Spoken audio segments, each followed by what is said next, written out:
vocês? Meu nome é Caroline, sou professora de Filosofia do Direito aqui do Estratégia e a nossa dica de hoje é sobre Hart, autor importante para o positivismo jurídico. Em primeiro lugar, quando eu falo positivismo jurídico, você precisa compreender que o positivismo ele teve vários momentos. Nós temos vários autores em várias fases do positivismo. Positivismo, de fato, começa lá na filosofia com Augusto Comte.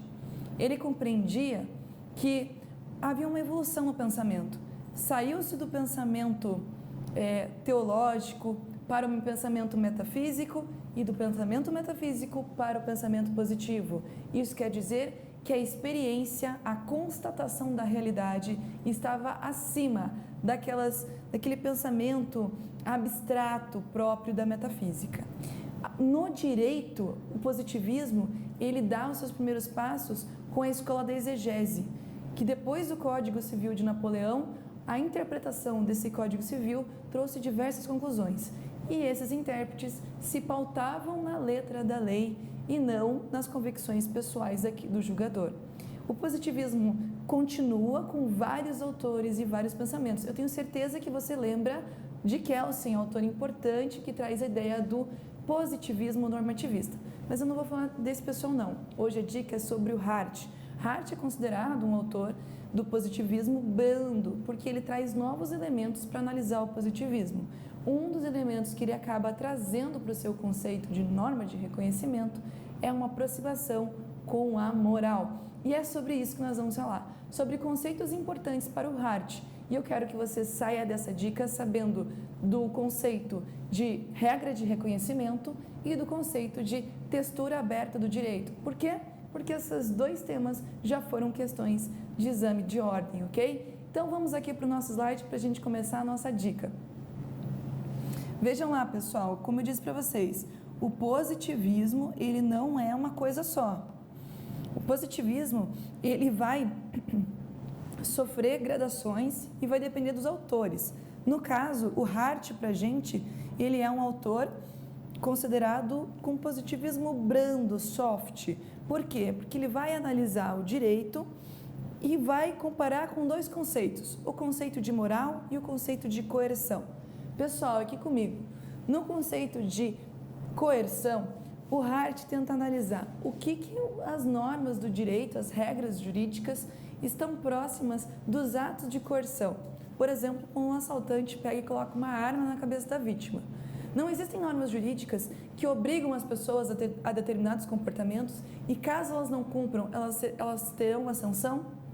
Então, comparando esses dois exemplos, Hart, claro, considera que o ordenamento jurídico tem uma validade que um assaltante com uma arma na cabeça da vítima não tem. Por exemplo, o assaltante ele tem aquele poder sobre a vítima durante um curto espaço de tempo, enquanto o Estado tem o poder sobre as pessoas de maneira perene. Desse modo, o Hart considerou que existem regras no ordenamento jurídico que se aproximam, sim, de comandos de coerção. Que regras são essas? Ele vai chamar de primárias, porque elas vão exigir determinadas condutas. Caso não haja conduta, teremos uma sanção. Mas veja bem, nós não podemos resumir o direito a regras primárias. Por quê? Porque as pessoas tomam uma série de atos no mundo jurídico baseadas na liberdade e na vontade. Por exemplo, quando você compra uma casa, quando você se casa, ninguém fez isso como um ato de coerção. E se a pessoa se casa ou faz um negócio jurídico sobre coação, esse negócio jurídico vai ser questionado, ele não vai ter adequação com a legislação. Então, desse modo, o Hart considera que existem atos que as pessoas realizam no mundo jurídico que estão perto da moral. Por quê? Porque a pessoa faz aquilo baseado na autonomia, na liberdade dela.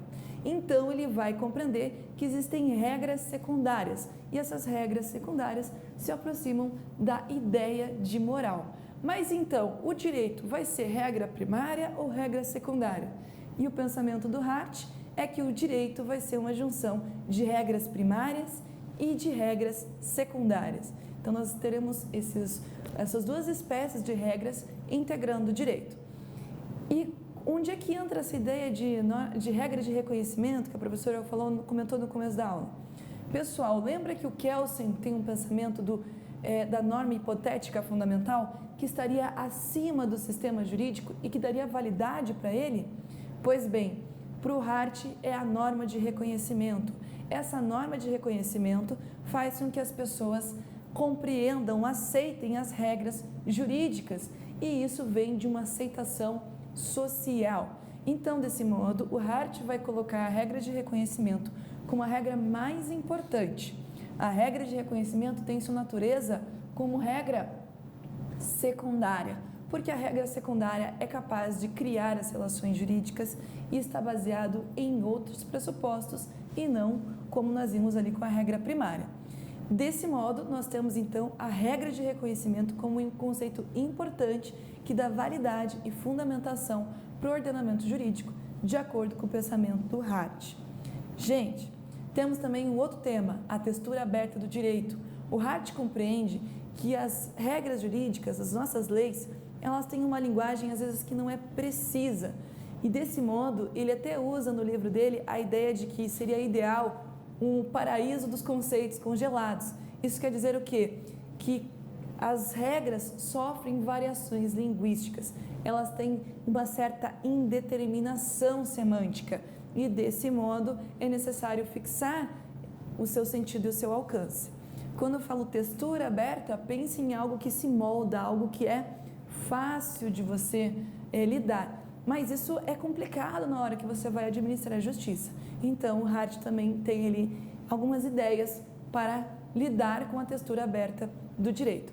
Vamos voltar aqui para o slide para a gente só rever uns pontos.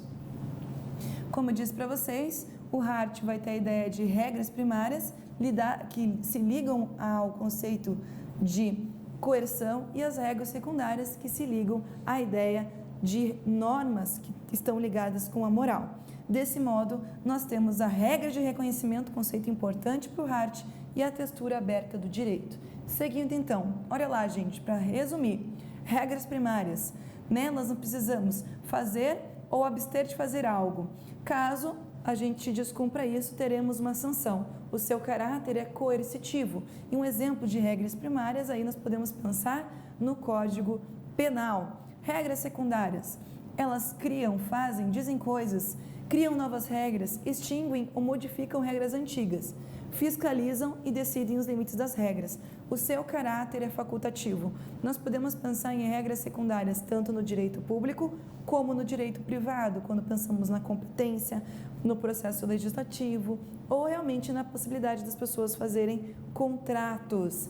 Seguindo então, olha lá, gente, a regra de reconhecimento, ela confere poder para que o Poder Judiciário julgue os casos. Quando existem termos confusos ou questões sem correspondência normativa, e aqui a gente lembra da textura aberta do direito, que traz para a gente a ideia de que certos termos e significados, eles são difíceis do nosso julgador precisar em razão das várias significações, da modificação das significações, é a regra de reconhecimento que nos ajuda a lidar com a textura aberta do direito. O julgador usa como critério a regra de reconhecimento e acaba resolvendo pela discricionariedade.